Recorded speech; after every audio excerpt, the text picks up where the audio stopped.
नमस्कार। कभी कभी ऐसा होता है ना कि हमारी अपनी ही जिम्मेदारियां हमारे लिए सबसे बड़े स्ट्रेस की वजह बन जाती हैं। मतलब जब कोई ऐसा फैसला लेना हो जो मुश्किल तो है पर बहुत ज़रूरी भी, तो बस मन में एक अजीब सी कश्मकश शुरू हो जाती है। तो आज हम गीता के सदियों पुराने ज्ञान से इसी उलझन को सुलझाने का एक रास्ता खोजने की कोशिश करेंगे। ये जो श्लोक है ना, ये अर्जुन के मन की उसी व्यथा को, उसी तकलीफ को दिखाता है। सुनिए। गुरून् हत्वा हि महानुभावान् श्रेयो भोक्तुम भैक्षमपि हुलोके हत्वार्थ कामांस्तु गुरुनिहेव भुंजिये भोगान रुधिर प्रदिग्धान। अब इसका मतलब क्या है? बिल्कुल सीधे सीधे शब्दों में कहें तो अर्जुन कह रहे हैं, अपने महान गुरुओं को, अपने बड़ों को मारने से तो लाख गुना बेहतर है कि मैं इस दुनिया में भीख मांग कर गुजारा कर लूं।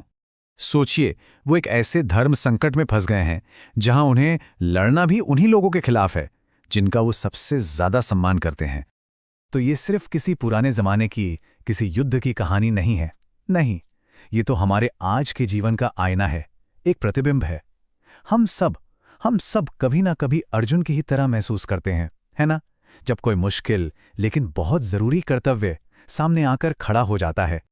कभी ऐसा हुआ है किसी के साथ कि कोई ऐसा काम सामने आ गया हो जिसे करना तो बिल्कुल सही है, लेकिन उसे करना बेहद मुश्किल लग रहा हो? चलिए, इसी बात को आज के ज़माने की एक कहानी से समझने की कोशिश करते हैं। अच्छा, तो मान लीजिए मैनेजर हैं, अभी अभी उनका प्रमोशन हुआ है, करियर बढ़िया चल रहा है, सब कुछ एकदम सही। लेकिन तभी उनके सामने पहला बड़ा चैलेंज आता है। उन्हें अपनी ही टीम के एक सीनियर सदस्य के खिलाफ एक डिसिप्लिनरी एक्शन लेना है। वजह यह है कि वो अपने काम में लापरवाही कर रहे हैं। और कहानी में असली मोड़ यहाँ आता है। मुश्किल ये है कि ये जो सीनियर सदस्य हैं, ये वही हैं जो कभी उनके गुरु हुआ करते थे, उनके मेंटोर थे, एक अच्छे दोस्त थे। अब आप ही बताइए, ऐसे में दिल और दिमाग के बीच एक जंग छिड़ना तो तय है ना? ऐसे में सबसे पहला ख्याल मन में क्या आता है? यही ना, अरे छोड़ो यार, इस झंझट से बचो, कुछ ना करना ही सबसे आसान है, सबसे बेहतर है। बिल्कुल वैसे ही जैसे अर्जुन युद्ध के मैदान से भाग जाना चाहते थे। और बस ठीक इसी मोड़ पर गीता का रास्ता हमारे सामने आता है। देखिए, गीता ये बिल्कुल नहीं कहती कि जिंदगी में संघर्ष या तकलीफ नहीं होगी। नहीं, बल्कि गीता हमें अपना संघर्ष चुनना सिखाती है। हमारे सामने दो रास्ते होते हैं और सच तो ये है कि कष्ट दोनों में है। तो यहां पर दो रास्ते साफ साफ दिखते हैं। एक रास्ता है अपने कर्तव्य से भाग जाने का, जिसे अर्जुन ने कहा था भीख मांगकर जीना।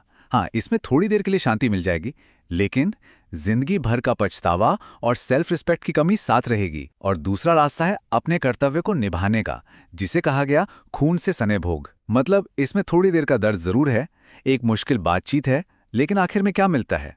आत्मसम्मान और ग्रोथ। अब वापस उस मैनेजर की कहानी पर आते हैं। अपने दोस्त के खिलाफ एक्शन लेना यकीनन बहुत दर्दनाक है, पर अगर वो ऐसा नहीं करते तो ये चीज उन्हें एक कमजोर लीडर बना देगी। और पता है क्या होता है? जैसे ही इंसान मुश्किल रास्ते को, यानी अपने कर्तव्य के रास्ते को दिल से स्वीकार कर लेता है ना, तो अंदर एक बहुत गहरा बदलाव आता है।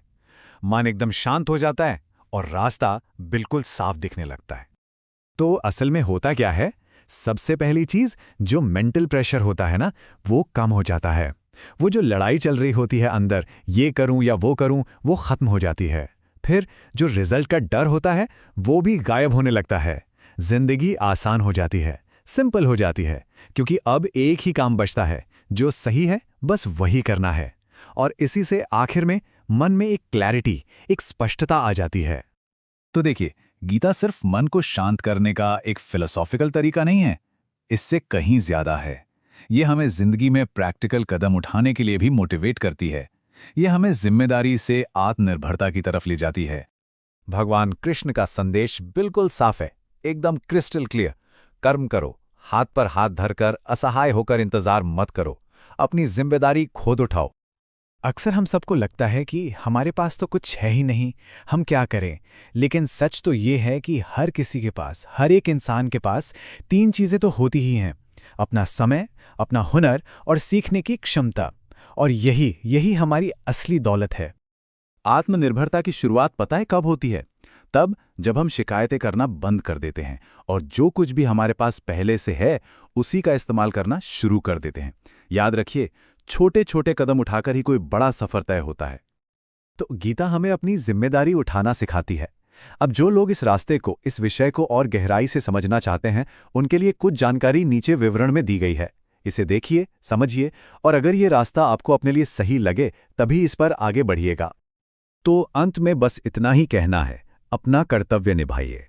रास्ता अपने आप साफ हो जाएगा।